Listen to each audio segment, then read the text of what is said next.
বিসমিল্লাহির রহমানির রহিম। আশা করি সবাই ভালো আছো।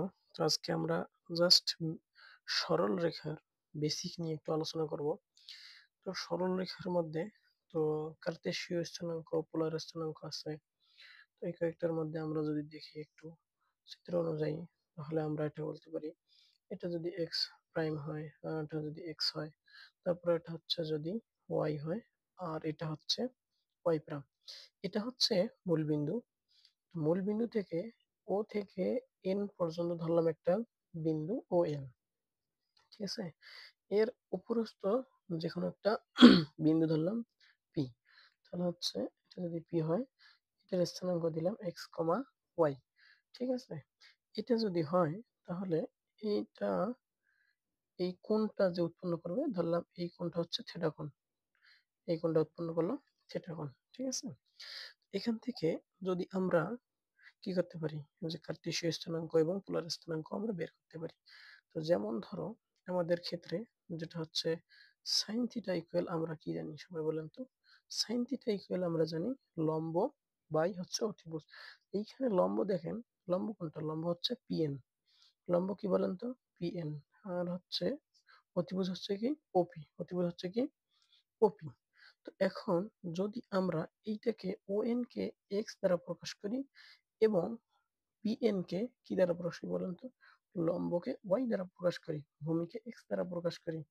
ঠিক আছে, তাহলে আমরা লিখতে পারি যে পিএন এর পরিবর্তে আমরা ওয়াই লিখতে পারি এবং ও ওপি এর পরিবর্তে আর লিখতে পারি। ওপি কে যদি আর ধরি, ঠিক আছে, ওপি কে ধরলাম আর, অতিভুজ আর।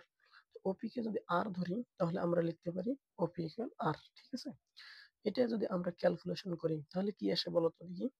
এটা সাইন থিটা ইকুয়াল কি আসে? সাইন থিটা ইকুয়াল আসে ওয়াই বাই আর। ঠিক আছে, এইটাকে যদি আমরা আর একটু ক্যালকুলেশন করি তাহলে ওয়াই ইকুয়াল আর সাইন থিটা আসে। তো সবাই বুঝছো তো না?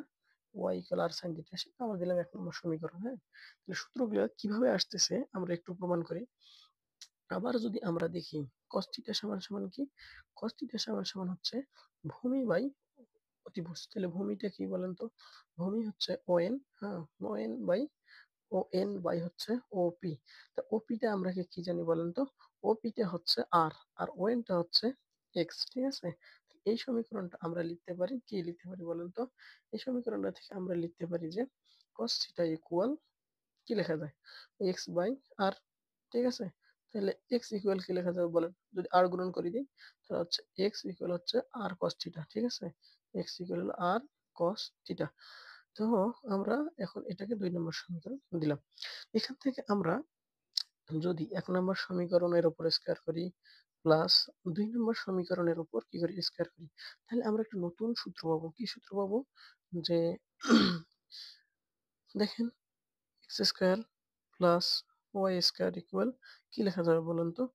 আর square plus R square sine square theta plus R square cos square theta. ঠিক আছে, এখান থেকে যদি আমরা আর স্কয়ার কমন নেই তাহলে এটাকে লেখা যায় sign square theta, sign square theta plus কি কি লেখা যাবে বলতো? কস স্কয়ার থিটা। ঠিক আছে, এখন এটাকে আমরা কি লিখতে পারি বলতো? এটাকে আমরা এভাবে লিখতে পারি যে হচ্ছে x square plus Y square equal R square sine square plus cos square theta equal 1। এটা আমরা জানি তো নাকি? তো এটা আমরা 3 নম্বর সমীকরণ দিই, আমাদের কিন্তু 3টা মোটামুটি সূত্র চলে আসছে। এইভাবে আমরা কার্তেশীয় স্থানাঙ্ক নির্ণয় করতে পারি। তো প্রথমে আমি এটা রিভিউ দিই। হচ্ছে প্রথমে আমরা যদি একটা কি নেই, এক্স এবং এক্স প্রাইম, ওয়াই এবং ওয়াই প্রাইম নেই।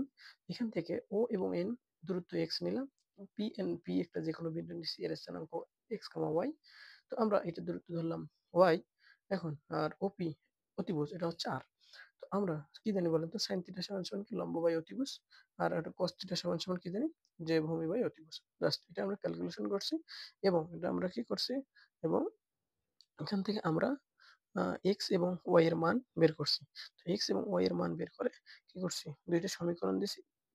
তারপর আমরা কি করছি, পোলার স্থানাঙ্ককে কার্তেশীয় স্থানাঙ্ক এভাবে প্রকাশ করা যায়। ঠিক আছে, তাহলে এখান থেকে আমরা আর এর মান বের করতে পারবো।